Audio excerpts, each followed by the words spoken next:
My beloved brothers and sisters in faith and in struggle, there are moments in life where the weight feels unbearable. You may cry in silence, sleep with a storm inside your chest, or walk among people with a heart that's barely beating with hope. But hear this, don't quit, because Allah is fighting for you. We often scroll through the lives of others, smiles, celebrations, success, but behind every screen, every smile is a test you may not see. No one walks through this life without wounds. The Prophet Muhammad sallallahu alaihi wasallam, the most beloved to Allah, buried his children, was mocked, beaten, driven out of his home. Was it because Allah was angry with him? No, it was because through that pain Allah was preparing him for greatness. So if you're facing hardship, heartbreak, loss, failure, you're not being punished, you're being prepared. Do people think they will be left alone after saying we believe without being tested? Surah Al-Ankabut 29:2. Your test is not a sign of abandonment, it's a sign of love. Allah is not distant from your pain.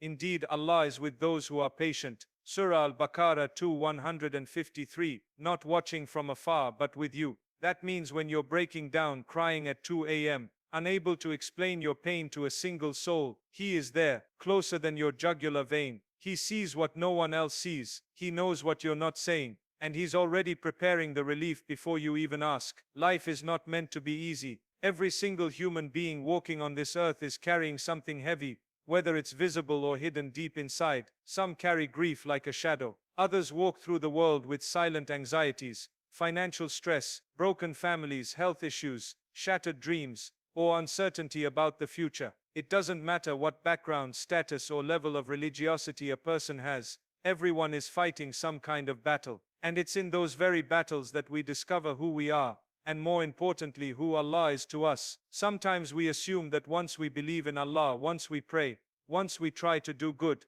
things will become easier. That's a natural hope. But faith isn't a guarantee of ease. It's a source of strength through the hardship. The trials don't disappear, but the believer is given tools, patience, and divine support to keep going. Even the most righteous people in history, those closest to Allah, were tested the most. Think about the Prophet Muhammad sallallahu alaihi wasallam, a man so beloved by Allah that the Quran was revealed to him, yet he lost his parents, his uncle, his beloved wife Khadijah, and his sons. He was insulted, boycotted, threatened, and wounded. Why? Because pain and hardship are not punishments from Allah. They are part of the training ground for the soul. We live in a time where comparison is constant. We see someone's highlight reel and forget the hidden suffering behind it. But behind every picture-perfect family, every graduation post, every marriage photo, every job promotion, there are untold struggles, the sleepless nights, the rejected applications, the breakdowns behind closed doors. We tend to think we are the only ones falling apart while others are moving forward. That's the illusion. The truth is, every soul is tested in a way that fits their journey. Your battle may not look like someone else's,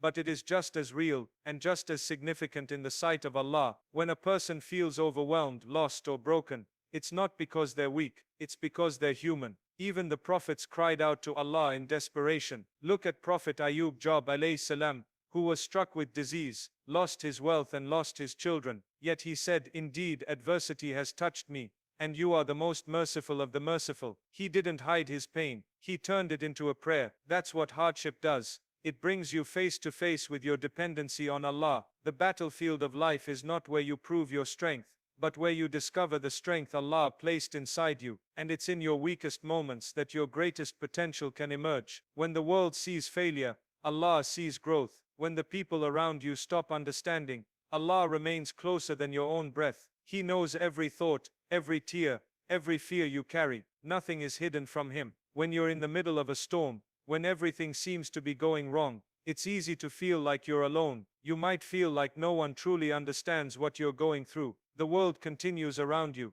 People smile and laugh, while inside you feel like you're sinking. In those moments, Shaitan whispers, "Where is your Lord now?" But the reality is, Allah never left, not for a single moment. The promise of Allah is not that life will be without pain, but that you will never have to endure it alone. Allah is always near, not just near in theory, not just a concept or a belief, but actively present in your life in ways you may not even realize. When Allah says in the Quran, "Indeed, Allah is with those who are patient," Surah Al-Baqarah 2:153, it's not just a comforting verse, it's a divine reality. His presence doesn't mean the test will be lifted immediately, but it means that you're not bearing the burden by yourself. It means that help is on the way, even if it's unseen. Allah's ma'iyah, His being with you is unique. It's a nearness that involves His knowledge, His care, His protection, His love and His wisdom working together in your favor even when you can't see it. And sometimes the fact that you're still holding on, still breathing, still making dua, is a sign that He is carrying you through it. Take the story of Prophet Moses alayhi salam. He stood with his people, trapped between the Red Sea and the army of Pharaoh approaching. The people panicked and cried, "We're going to be overtaken." But Musa, in that moment of chaos, said with full certainty, "No, indeed, my Lord is with me. He will guide me." Surah Ash-Shu'ara 26:62. That trust, that calm in the middle of disaster, came not from knowing the plan, but from knowing the one who controls all plans. And what did Allah do? He split the sea in a way that had never been seen before. Relief came from a direction they never expected. This is what happens when Allah is with you. Allah is not unaware of the weight you carry. When you cry at night, He hears it. When your heart breaks silently, He sees it. When you struggle to hold back your emotions in front of others, He knows the strength it takes. In Surah Kahf, Allah says, "We are closer to Him than His jugular vein." 50:16. That means He knows what even you don't understand about yourself. When the world around you becomes deaf to your pain, Allah remains the one who listens. Sometimes when nothing makes sense, when you feel like everything is falling apart, Allah is actually rearranging your life in a way that brings you closer to Him. He removes people, plans and comforts not to break you, but to awaken your heart and rebuild your relationship with Him. Because sometimes, if we're honest, we don't seek Him with sincerity until we're brought to our knees. And it's in that surrender that His presence becomes the most real. There are moments in life when you're hanging by a thread, when it feels like one more disappointment, one more loss, one more unanswered dua will break you. You're at the edge. The type of exhaustion that sleep can't cure. The kind of sadness that words can't explain. The pain is private, but the ache is constant. In that moment, when you feel like Allah is silent, when everything seems motionless, something happens. A sign, a verse, a moment of clarity, a stranger's kindness, a friend's unexpected message, a quiet moment in sujood, where you feel heard without saying a word. These are not coincidences. These are divine interventions.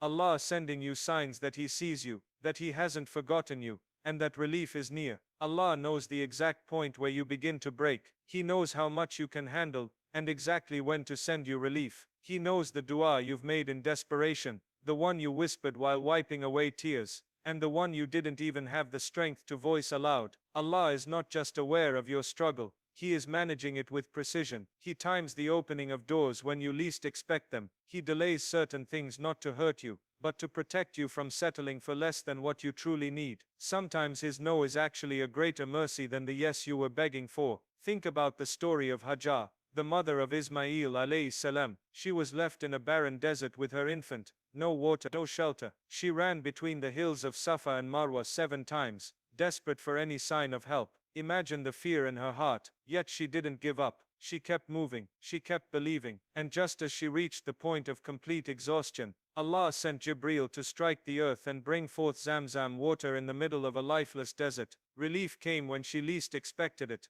but at the exact moment she needed it most. That's how Allah works. When the Quran says, "And whoever fears Allah, He will make a way out for him, and provide for him from where he does not expect." Surah At-Talaq 65:2-3. It's not a poetic phrase, it's a reality that unfolds for countless believers every single day. Allah doesn't just provide solutions, He provides them in ways that are miraculous. Sometimes when you're stuck, He sends an idea, a person, a job, a turning point. Other times He gives you patience that doesn't make sense, strength you didn't know you had, or a type of calm that couldn't come from anywhere but Him. These are the signs. These are the moments when you realize Allah hasn't left you. He's simply preparing the perfect moment for your breakthrough. One of the hardest things to do in this life is to surrender, especially when things don't go your way, especially when you've made dua for something over and over again, and it seems like the answer is always silence or a door being shut in your face. You start to question whether the delay means rejection, whether the test means you're forgotten, whether the heartbreak is a punishment. But surrendering to Allah isn't about giving up.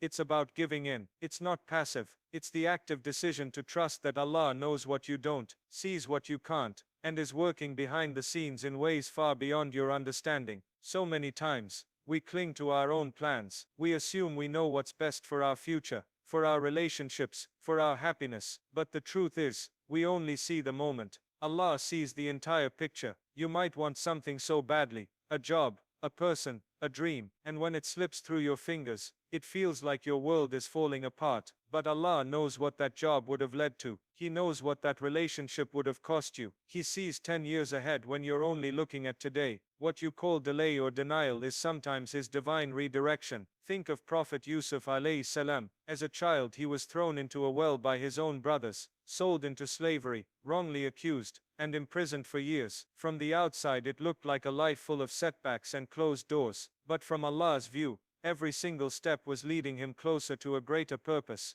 a position of power in Egypt, where he would save an entire nation. Every delay was actually perfect timing. Every hardship was a doorway to elevation. But Yusuf had to trust. He had to surrender to the plan, even when he didn't understand it. And eventually it all came full circle. Surrendering to Allah doesn't mean you stop hoping or making dua. It means you do your part, and then let go of the outcome. It means you stop tying your happiness to a specific result, and instead tie your heart to Allah alone. That way, whether your dua is answered the way you imagined or not, your faith remains unshaken. You know that whatever comes is from Him, and whatever doesn't come was never meant to bring you closer to Him. When you surrender, you allow space for miracles. You open the door for peace. You stop carrying the weight of the world on your shoulders and place it where it belongs, with the one who created the world in the first place. There's power in saying, Ya Allah, I don't understand, but I trust you. That trust is what transforms a restless heart into a calm one, even in the middle of chaos. That trust is what turns a painful test into a path of purification and nearness to your Creator. Sometimes the wait feels like the hardest part. You make dua, stay patient,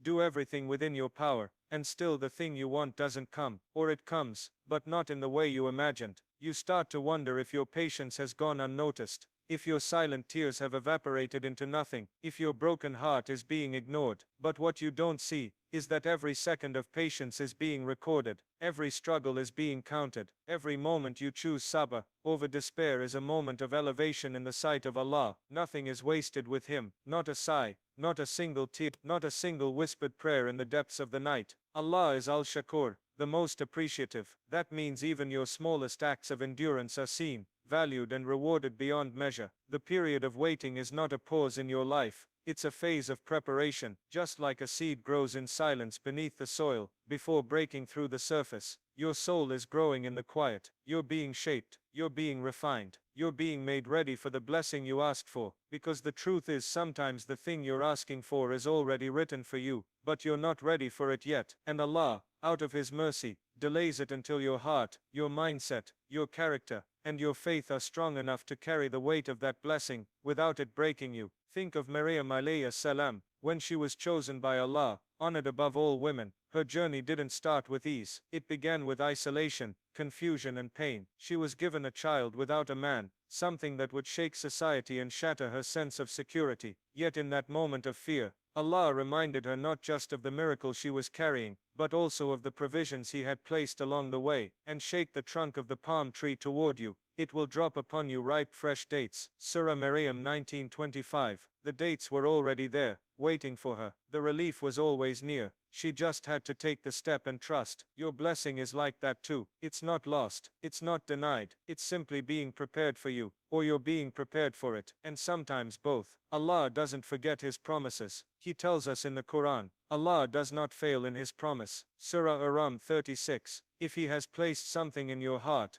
allowed you to yearn for it, guided you to make dua for it, then trust that He has heard you. The path may be longer than expected, but that's only because He's writing a better story than you imagined. The tests you face along the way are not barriers, they're building blocks. They're strengthening your heart, deepening your faith, and expanding your capacity to receive and appreciate what's coming. Because when it finally arrives, you won't just have the blessing, you'll have the strength, wisdom and gratitude to keep it, protect it, and use it in a way that brings you even closer to Allah.